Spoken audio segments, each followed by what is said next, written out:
convite. No livro amarelo, que é uma espécie de carta magna ou constituição do MBL e do Missão, vocês descrevem ali essa evolução ideológica, vamos dizer, uma progressão ideológica. Então, vocês surgem como um movimento talvez liberal mais ingênuo, não sei se é o termo correto, mas liberal mais ingênuo, e paulatinamente se transformam em talvez um partido mais nacionalista ou soberanista. Entende que o Estado tem funções estratégicas em política interna e externa. Então, a que se deve essa mudança de um liberal para um nacionalista ou soberanista? E o que é exatamente, para quem não conhece, o livro amarelo?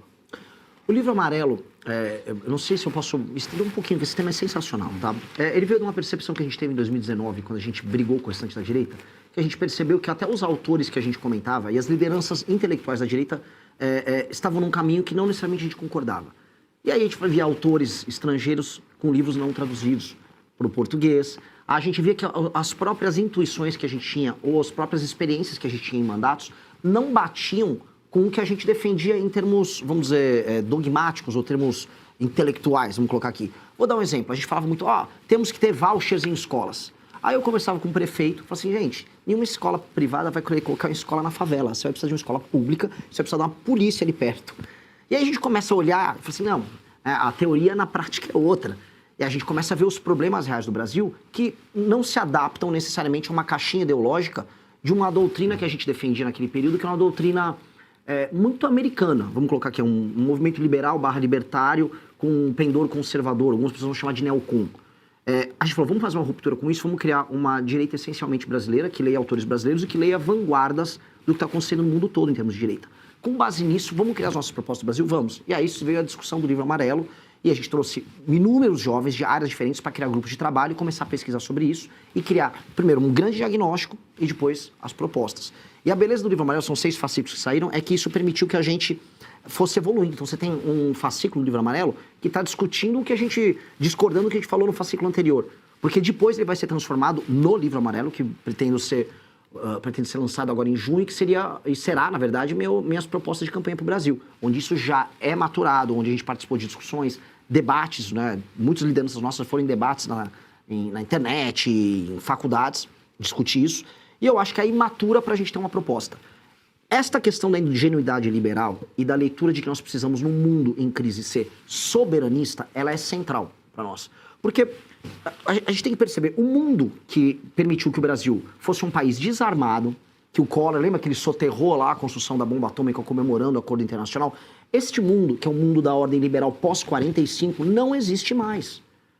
A gente acreditou, as organizações internacionais, no pós-guerra um alinhamento ao bloco americano, depois ao fim da história caiu a União Soviética, fez o brasileiro achar que a gente vai manter um território gigantesco, com riquezas das mais diversas, numa boa, como se fosse a coisa mais natural do mundo, e que a ordem internacional ia garantir isso. Não vai. A Ucrânia foi invadida pela Rússia, o Oriente Médio está em guerra, a China quer retomar o comando sobre Taiwan, a América Latina começou a ser vista pelos Estados Unidos, como sempre esteve na doutrina deles, que é uma reserva de recursos estratégicos, da Groenlândia à Patagônia. E aí a própria China começou também a colocar, vamos dizer, suas asinhas de fora, e hoje a gente vive uma nova Guerra Fria, com polos, com focos muito quentes de guerra em todo o mundo. O Brasil, neste mundo, está desprotegido. E questões econômicas vão se mesclar com questões políticas. Logo, vale a pena... Antes eu falava, privatiza tudo, privatiza a Petrobras. Será? Será que a gente tem que privatizar a Petrobras? Eu vi um pré-candidato Zema falando que ele resolve questões fiscais privatizando a Petrobras. Não concordo com isso. O mundo que fala em terras raras, está falando em petróleo, com os Estados Unidos gerando guerra, que faz preço e pressão inflacionária dos adversários deles na área do petróleo, porque petróleo gera pressão inflacionária, no mundo desses ter e controlar suas próprias reservas de petróleo e ter as suas operações de refino, faz sentido, porque não é mais o mundo das fronteiras abertas do mundo pós-45, é um mundo cada vez mais em guerra. Então a economia e a política andam juntos. Então certa ingenuidade que a gente tinha, tem que ser colocada para trás. Até porque o primeiro a abandonar a ingenuidade, só para avisar todo mundo, são os Estados Unidos. Os Estados Unidos, o governo americano comprou agora com o Trump 10% da empresa americana de terras raras que comprou a mina lá em Goiás. Então, assim, eles mesmos se adaptam a esse jogo. Os Estados Unidos se adaptam e cabe a nós nos adaptarmos também para o mundo novo.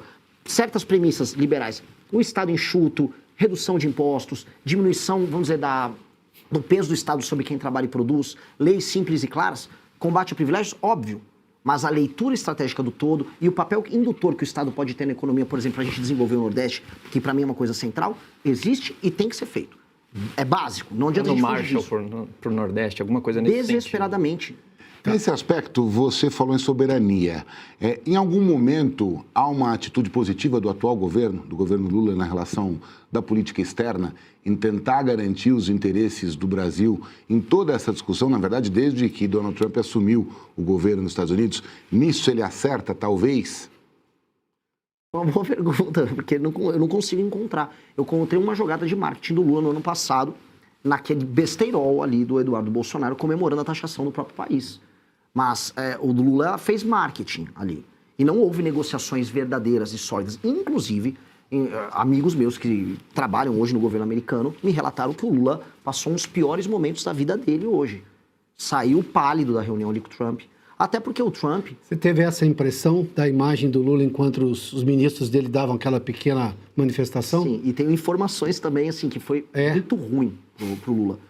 Foi muito ruim, porque o Trump também joga. O Trump é um negociador hábil. Recebeu o Lula, my friend, I love you, não sei o que, no telefone, e chegou, botou o Lula pra dentro de uma salinha. Foi 2 a 3 horas de reunião, não teve coletiva depois, o Lula saiu pálido. E por quê? Porque os Estados Unidos estão se impondo agora nas Américas. As Américas voltaram a ser do interesse americano. Os Estados Unidos não olharam para nós por pelo menos 3 décadas. Nesse período das 3 décadas, o Lula esteve no poder. Né? Não todas, o Fernando Henrique e o Lula. E o petismo como um todo. E qual foi a decisão estratégica que a gente tomou? Montar um bloco anti-americano com Venezuela, espalhar, vamos dizer, aliados de esquerda. O Foro de São Paulo. O Foro de São Paulo. E do Foro de São Paulo fazer um alinhamento ridículo com a China. Aí falando em soberania. O que nós ganhamos em termos de soberania nessa aliança com a China? Absolutamente nada. A gente botou a Dilma no banco do BRICS. Aí a China agora está falando em investir em infraestrutura aqui, fazer a famosa ferrovia bioceânica, ligando Ilhéus a Xangai. E aí ela quer fazer a ferrovia, ela falou, eu boto a grana, faço a ferrovia, mas eu quero comprar terras brasileiras, que é a necessidade delas. Não estou nem falando das terras áridas, estou falando das terras agricultáveis. Porque a China quer escoar a nossa produção, dá o bypass no canal do Panamá. E o governo Lula estava meio, legal. Como é que é? Já viram o que estão fazendo com a BioID lá na Bahia? Isto é loucura, não existe discurso soberanista do Lula. O que existe é o velho discurso anti-americano de lá, briguei com o Trump, sou brabo, briguei com o Trump, falei verdades lá. Porque isso ajuda ele em termos eleitorais. Mas do ponto de vista de soberania estratégica, o Brasil não tem nada. Tawane, sua pergunta. Boa noite, Piotr, bancada, Renan. Obrigada por estar por aqui. Boa noite à nossa audiência. E eu vou aproveitar que você citou o Missão. Eu quero entender o que exatamente diferencia o Missão de um outro partido tradicional e ainda como, no caso, né, você está como pré-candidato, está disputando, como você não seria absorvido aí também, incluo o seu partido, pela lógica de Brasília, diante de tudo isso que a gente citou, STF, enfim. É a realidade como ela é isso, né? Não, assim, basicamente. Esse é o projeto da minha vida. Se ele der errado, eu fracassei como homem. Se eu deixar o nosso partido, que teve milhares de jovens coletando assinatura, se tornar um União Brasil, eu sou um fracasso como homem, o Kim é um fracasso como homem, a Amanda é um fracasso como mulher. Significa que nós, como liderança, nós fomos fracos e nós fomos cooptados pela sedução mais baixa da fama, do dinheiro e do poder sem efeito. Que ter um cargo não significa ter poder. Eu sem ter cargo político nenhum, eu tenho mais poder do que a maior parte dos deputados, porque eu consigo mobilizar lideranças, consigo mobilizar pessoas que pensam. E o poder do carguinho, o poder do dinheirinho, participar de uma festa com o Vorcaro, graças a Deus nunca nos seduziu. E aí, humilhar aquelas pessoas que estiveram na rua coletando assinatura debaixo de chuva, falando, Renan, eu consegui coletar 50 hoje, coletei 100 hoje, me tornaria um lixo, eu me tornaria uma vergonha que eu não conseguiria andar na rua. Então, vergonha na cara, pura e simples. E do ponto de vista institucional, existem poucos partidos no Brasil, existem legendas. Eu falar que o PSD do Kassab, que em alguns lugares é a direita, em outros lugares é a esquerda, e nos outros, na maior parte dos lugares não é nada, aqui não é um partido, é uma legenda que ocupa uma função cartorial de permitir que pessoas concorram em eleições. Partido que tem programa, nós, Partido Missão, PT tem programa, o PSOL tem programa, eu poderia citar aqueles nanicos, o PSTU que é trotskista, etc., mas meio que não conta. Talvez o Novo tenha um programa, ou construa um programa, está na hora de construir, e os demais são legendas. Eu não consigo ver outros que têm um programa. Claro, um dia havia os verdes, né? O Partido Verde se propunha a ser uma coisa que na Europa tinha, que era o partido... Mas hoje ele é só uma linha auxiliar do PT mesmo. Então, na prática, assim, ao ter um programa, e ao topar perder pelo seu programa. Porque assim, ó, a gente tem que entender como é que é a cabeça do nosso adversário direto, que é o petismo. O petismo topa perder pelas suas teses. O petismo, raramente você vai ver ele abandonar suas teses centrais só para vencer uma eleição. Mas vale lembrar que o Randolph... Se você gostou do vídeo, não se esqueça de deixar o like e se inscrever no canal para não perder os próximos conteúdos. Te vejo nos próximos vídeos.